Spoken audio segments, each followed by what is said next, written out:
Satoru Iwata. What can I say at this point that nobody else has said over the past few weeks? He died on July 11th at the age of 55, which is like, at this day of age, way too young for anybody to die. And he was the president of Nintendo.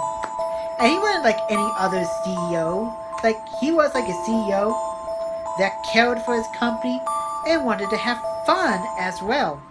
I mean, how can you not have fun when you're making yourself into a Muppet for this year's E3? Before he was president though, he helped out with a lot of different Nintendo games, like creating a special compression tool for Pokemon Gold and Silver, so they could have like 2 different regions instead of just one.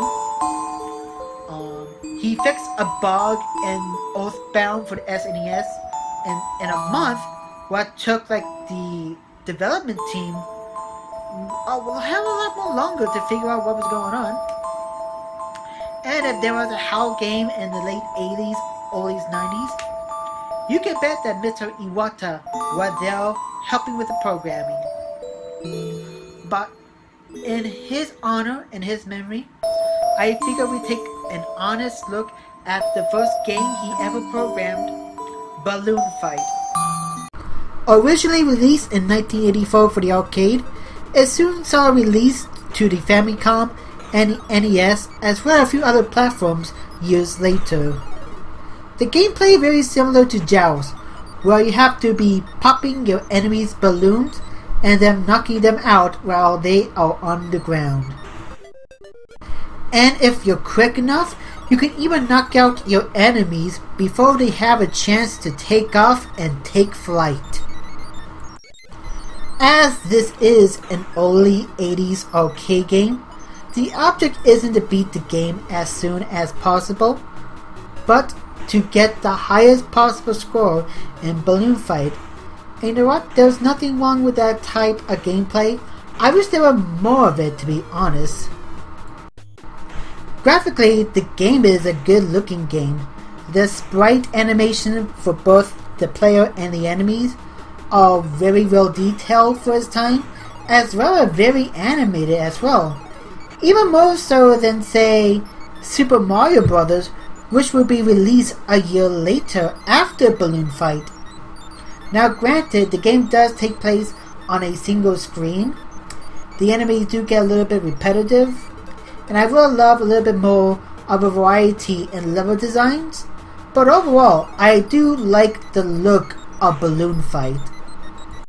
The music is pretty good, but where it truly shines is in Balloon Fight's second game, Balloon Trip, where you can basically think of it as Flappy Bird, but you can actually play instead of crashing into the first pipe over and over and over again. Here, instead of jousting against enemies after enemies, you are flying in the sky while avoiding thunderbolts and the fish in the sea while collecting balloons for extra points. It's a kind of relaxing gameplay compared to the main game. Not by much because you can still die, but still more relaxing. My biggest complaint for Balloon Fight is with the controls. As I can try to demonstrate in this video here, you have to constantly be tapping the B or A button to keep your character flying in the sky. Now, it's not a big deal breaker, as it is a part of the gameplay's mechanic, but at the same time, I did notice myself getting finger fatigue quicker in this game than with several other games I have played, so that is something to keep in mind here. Still, I had fun with Balloon Fight and Balloon Flight, and it's honestly a game I would recommend to any fan of Nintendo to be playing right now. A regular NES game card runs about $30 complete, maybe a little cheaper loose, but it's also available on the Wii and Wii U's Virtual Console for about $5, so there are plenty of ways to play Balloon Fight.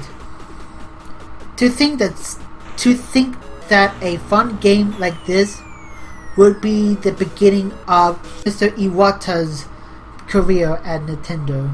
To think that Mr. Iwata would go from being a simple programmer to become a president of a major international corporation is kind of awe-inspiring, to be honest. I mean, we didn't just lose a CEO of a corporation. We lost a man who loved to have fun, who loved to make fun games, and had passion for the gaming industry and was not afraid to show it off. I hope whoever Nintendo chooses to be the next president of the company would look towards Mr. Iwata as an inspiration and hopes to be what he was, a man who loves to have fun. I hope that Satoru Iwata has a fantastic afterlife. I'd like to thank you all for watching this review/tribute, and I hope you have a great gaming day. Thank you for watching.